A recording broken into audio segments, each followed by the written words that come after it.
At dawn, when you have trouble getting out of bed, tell yourself, I have to go to work as a human being. What do I have to complain of? If I'm going to do what I was born for, the things I was brought into the world to do, or is this what I was created for? To huddle under the blankets and stay warm?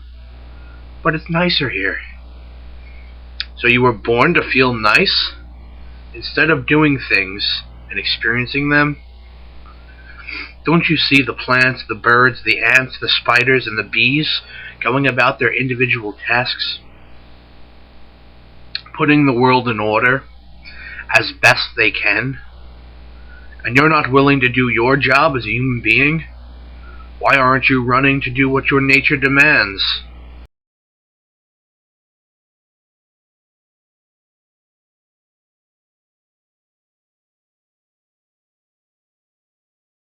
There are few studies on research training programs within the realm of Asian American health disparities. The existing literature on training programs tends to emphasize broad components such as mentorship and an examination of the community and academic partnership. Moreover, the current available literature pertains mostly to clinical practitioners such as nurses and doctors in residency rather than researchers. Few articles employed quantitative evaluation methods, because most of these evaluations were limited to a low number of participants.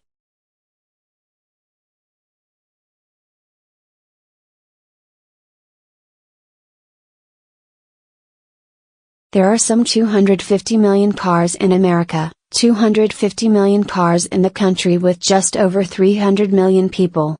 And most of those vehicles, of course, are gas-powered. This poses a huge challenge given the limited supplies of oil and the growing urgency of the global warming crisis. But there is good news, according to our guests today. And that is we have the know-how and the technology to build sleek, fast automobiles that don't use gasoline. These vehicles of tomorrow are powered by hydrogen, electricity, biofuels, and digital technology. And they already exist. So what's stopping us from putting them on the roads? Our guests today will help answer that.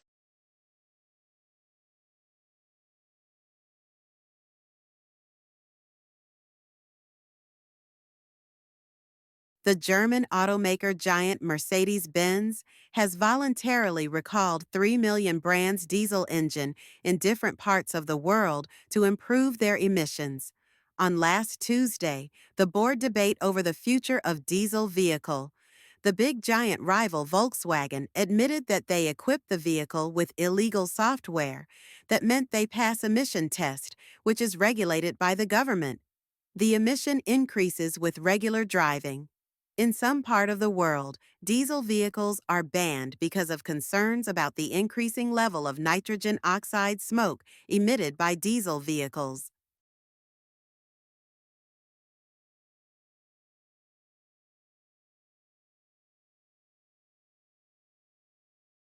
Simon Williams is a microbiologist at Columbia University and the University of Western Australia.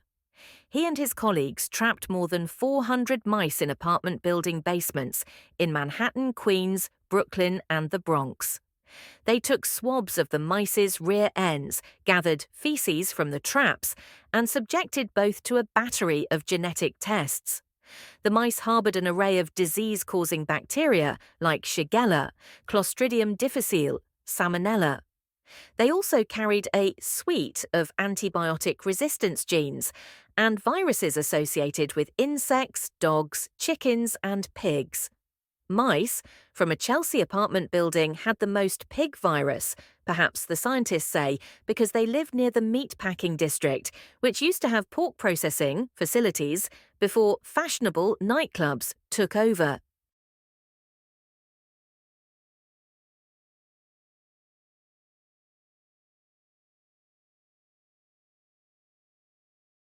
So, 2 decades later, what's changed?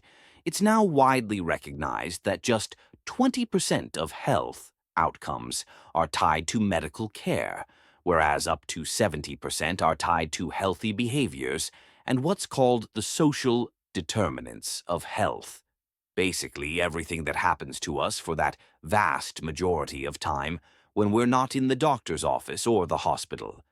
Healthcare executives now routinely remind us that our zip code matters more than our genetic code, and one healthcare publication even recently had the audacity to describe the social determinants of health as the feel-good buzzword of the year.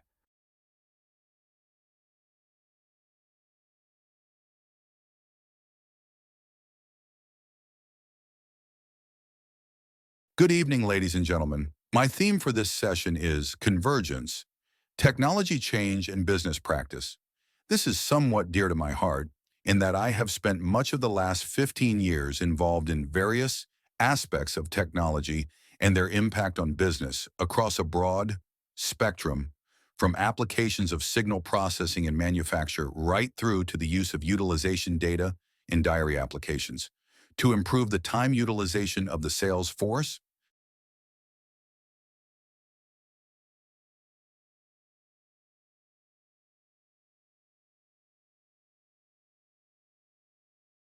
What was interesting and revealing about younger and middle-aged views on old age was how relative these were to the individual's own age. Those in their teens regarded 40 as old, whereas those in their 40s thought 70 or 80 was old. For many, health was seen as a determining factor in deciding who is old, and many young participants commented on how fit and active their grandparents are, while others thought ill health and dependence were an inevitable part of aging. The majority of participants, however, regarded old age as something negative, and many expressed fear of growing old.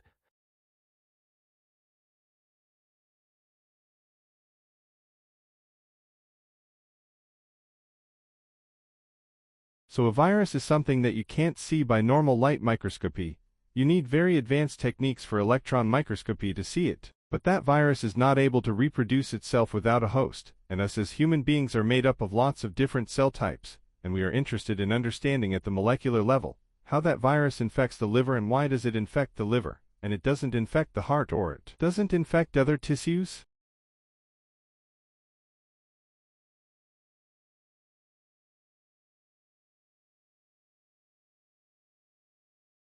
There are few studies on research training programs within the realm of Asian American health disparities.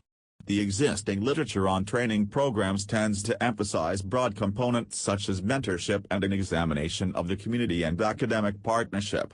Moreover, the current available literature pertains mostly to clinical practitioners such as nurses and doctors in residency rather than researchers. Few articles employed quantitative evaluation methods, because most of these evaluations were limited to a low number of participants.